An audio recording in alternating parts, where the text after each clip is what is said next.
जय श्री राधे कृष्णा साथियों। मैं वी कृष्णा ज्ञान सहारा चैनल में आपका स्वागत करती हूँ। कैसे हैं आप? आपके अच्छे स्वास्थ्य और सुखद जीवन की मंगल कामना करती हूँ। आपके और अपने इष्ट देवों को कोटि कोटि नमन करते हुए, बड़ों को प्रणाम करते हुए वीडियो प्रारंभ करते हैं। साथियों, हर घर में मंदिर होता है।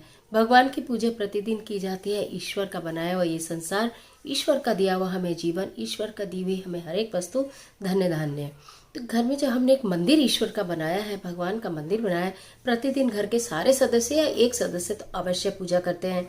तो क्या साथियों, आप जानते हैं कि घर के मंदिर में भगवान जी की मूर्तियों के अलावा कुछ ऐसी विशेष वस्तुएं होना अनिवार्य है जिससे कि महालक्ष्मी की कृपा हमारे परिवार पर बनी रहे, सुख समृद्धि से हमारा घर भरा रहे, अन्न धन से हमारा घर बना रहे और हमारे घर के अंदर नकारात्मकता बिल्कुल भी ना आए और कोई व्यक्ति रोगी भी ना हो, कोई आकस्मिक दुर्घटना भी ना हो। कुछ चीजें जो हम हमारे घर के मंदिर में होती तो अवश्य, लेकिन हमें ये नहीं मालूम कि हमें ये अवश्य ही क्यों रखनी है और किस प्रकार रखनी है।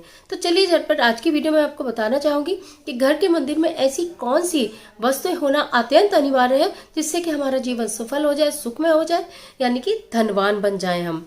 तो झटपट वीडियो प्रारंभ करते हैं, लेकिन उससे पहले चैनल पर नए आए तो चैनल को सब्सक्राइब करना बिल्कुल मत भूलिएगा और बेल आइकन का बटन जरूर दबाइएगा जिससे आने वाली सभी वीडियोस का नोटिफिकेशन आपको मिलता रहे सबसे पहले। साथियों, सबसे पहले मैं बात करूंगी गंगा जल की। गंगा जल हर घर में वैसे होता है, लेकिन कुछ घर में गंगा जल नहीं भी होता है मंदिर को पवित्र रखने के लिए, क्योंकि मंदिर के आसपास सब तरह के घर के लोग घूमते हैं। मंदिर को प्रतिदिन गंगा जल से पवित्र करना अत्यंत अनिवार्य है। यदि गंगा जल थोड़ा होता है, मैंने एक बार आपको स्प्रे बोतल दिखाई थी, सब जानते हैं स्प्रे की खाली बोतल आप लीजिए, उसके अंदर पहले थोड़ा गंगा जल डालिए, फिर उसमें जल डालिए और उसे अपने घर के मंदिर में अवश्य रखिएगा। और उससे आप प्रतिदिन भगवान जी को स्नान कराते हैं कुछ है, या उससे हल्का सा स्प्रे करके कपड़े से भगवान जी को साफ करके फिर आप पूजा कीजिएगा।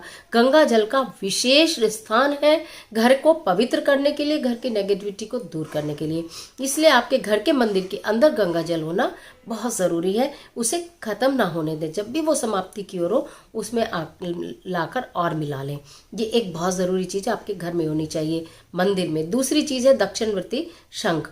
भगवान श्री हरि विष्णु और माँ लक्ष्मी की पूजा आप करते हैं, यदि आपके घर में दक्षिणवर्ती शंख होता है तो आप ये मान लीजिए कि माँ लक्ष्मी और विष्णु जी की कृपा आपके ऊपर सदैव बरसती रहेगी। उस दक्षिणवर्ती शंख का आप क्या करेंगे कि कभी कभी उसमें गंगा जल भरकर आप हरि विष्णु जी को अभिषेक तो कराते ही हैं, और उसके बाद उस शंख के अंदर गंगा जल भरकर भगवान जी के सम्मुख रखिए और उसके पूजा के पश्चात पूरे घर में छिड़किए। पूरा घर पवित्र हो जाएगा, नकारात्मकता दूर हो जाएगी, आपस में ग्रह क्लेश लड़ाई झगड़े सब खत्म होने प्रारंभ हो जाएंगे। इतना चमत्कारी है ये गंगा जल, और शंख में भरा हुआ गंगा जल और अधिक चमत्कारी हो जाता है। तीसरी चीज आपको बताऊंगी कि आपके मंदिर में चंदन अवश्य होना चाहिए। हम लोग रोली कुमकुम तो अवश्य रखते हैं, लेकिन चंदन रखना कहीं कहीं भूल जाते हैं। पीले रंग का चंदन आपके घर के मंदिर में अवश्य होना चाहिए। श्री हरि विष्णु हो या शालिग्राम जी हो, जिनकी भी आप पूजा करते हैं बृहस्पतिवार के दिन, और आप उनको तो लगाएंगे ही, लेकिन प्रतिदिन यदि पूजा करने के बाद आप पीले चंदन का टीका अपने मस्तक पर यहाँ लगाते हैं बीचों बीच, ये जो हमारा आज्ञा चक्र, ये यहाँ पर आप प्रतिदिन लगा के जाते हैं, तो आपका एक तो बृहस्पति मजबूत होता है और आपको धन की कोई कमी नहीं होती। भगवान बृहस्पति आपसे सदैव प्रसन्न रहते हैं और आपका मस्तक ठंडा भी रहता है। तो इसलिए पीले चंदन को आप अपनी पूजा के मंदिर में अवश्य रखिएगा। फिर बारी आती है देसी घी की, यानी शुद्ध घी, जिसकी कि आप प्रतिदिन जोत जलाते हैं। उसको रखने का तरीका बताती हूँ कि आपने चाहे आपने घर में छोटी डिब्बी है या बड़ी डिब्बी है, कटोरी छोटी बड़ी आपने बना रखी है। अगर आपने नहीं बना रखी है तो बना लीजिए। यदि आप ऐसा करते हैं कि रोज ही दीपक उठा के ले जाते हैं और किचन में से उसमें घी डाल के फिर जोत जलाते हैं, तो ये कार्य बंद कर दीजिएगा। शुद्ध घी जिससे आपको जोत जलानी, चाहे वो आपके घर में तिल का तेल भी हो सकता है, शुद्ध घी भी हो सकता है, जिससे भी आप जोत जलाते हैं, लेकिन उसे बार बार किचन में से लेकर नहीं आएंगे। आप अपने पूजा का जो आपका मंदिर है वहीं एक बोतल में रखेंगे। जब उसमें थोड़ा सा बच जाए तभी उसमें और डाल लेंगे, बिल्कुल खाली नहीं करेंगे। तो ये मैंने आपको बताया कि आपको घी या तेल किस तरह से रखना है, गंगा जल किस तरह से रखना है, पीला चंदन क्यों रखना है, शंख क्यों रखना है, शहद शहद आपको आपके घर के मंदिर में जरूर होना चाहिए। छोटी सी डिब्बी शहद की हो। शुक्रवार के दिन यदि आप प्रतिदिन पूजा करते हैं, चाहे अपने लड्डू गोपाल की सेवा करते हैं या ज्योति ही जलाते हैं, तो शुक्रवार के दिन थोड़े से शहद का भोग भगवान को अवश्य लगाइएगा। और उसके बाद वो भोग में आप चाहे उसमें 2 4 5 ड्रॉप ही किसी छोटी सी कटोरी में डालकर भोग लगाइए। और भोग लगाने के पश्चात फिर उस शहद को पूरा परिवार थोड़ा थोड़ा थोड़ा थोड़ा करके अपनी फिंगर से चाटे। इसको चम्मच से नहीं खाना, फिंगर से चाटेंगे। ये वाली फिंगर से सारे परिवारजन यदि चाटते हैं उस शहद को जो आप हर शुक्रवार को माँ लक्ष्मी को अर्पित कर रही हैं, तो आप ये देखिएगा कि मुझे कहने की कोई आवश्यकता नहीं। आपसे हम कमेंट बॉक्स में लिख के बताएंगे कि मैडम ये तो चमत्कार हो गया। बिल्कुल चमत्कार हो जाएगा, वैर भाव दूर हो जाएगा। और आपस के जो कोई व्यक्ति घर का ऐसा होता है जो हर बात पे केवल चिल्लाता ही चिल्लाता है, उसके गुस्से से सब परेशान है, नहीं परेशान होना पड़ेगा। आप देखिएगा इस कार्य को करके घर के मंदिर में ये सारी चीज़ें आप रखिएगा जो जो मैंने आपको बता दी हैं।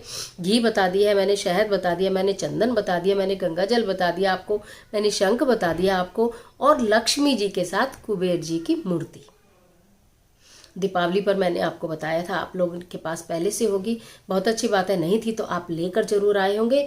उन कुबेर जी की मूर्ति को वहां से मंदिर से हटाकर नहीं रखना कहीं भी, आप उन्हें लक्ष्मी जी के साथ वहीं स्थापित कीजिए। देखिए लक्ष्मी जी से हम सदैव मांगते रहते हैं अन्न धन, साथ में खजांची बैठे हैं, तो कितनी अच्छी बात है, बहुत अच्छी बात है। तुरंत की तुरंत काम हो जाएगा। उनको बिल्कुल भी घर के मंदिर से आपको इधर उधर नहीं करना है।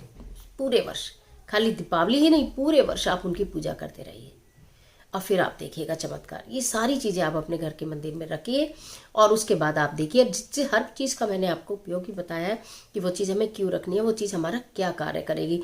जो मैंने घी और तेल आपको बताया ना कि जो खत्म होने से पहले इसमें डालना, किचन का नहीं यूज़ करना। किचन के घी में तेल में तो कुछ ना कुछ हम लोग स्पून भी डाल लेते हैं। और दूसरी बात, जब हम अपने मंदिर में, घर के मंदिर में, धृत कहते हैं उसे, घी कहते हैं, अगर आपने वो रखा है, घर के मंदिर में घी रखा है, तो आपकी किचन में कभी भी अन्नपूर्णा देवी का सदैव वास रहेगा, कभी भी कमी नहीं आएगी। तो मैंने प्रत्येक चीज़ का उपयोग भी बताया। घर के मंदिर में इन चीज़ों को जरूर स्थान दें और प्रतिदिन इनका उपयोग भी करें। आशा करती हूँ वीडियो आपके लिए निश्चित ही बहुत उपयोगी साबित होगी और इसके अनुसार आप अपने प्रतिदिन दैनिक पूजा को प्रारंभ करके। चलिए तो इजाज़त दीजिए, आज के लिए इतना ही। मिलती हूँ एक और महत्वपूर्ण वीडियो के साथ। तब तक हंसते रहिए, मुस्कुराते रहिए और कमेंट बॉक्स में जय माँ लक्ष्मी लिखना बिल्कुल मत भूलिएगा। ईश्वर आपकी मदद करे।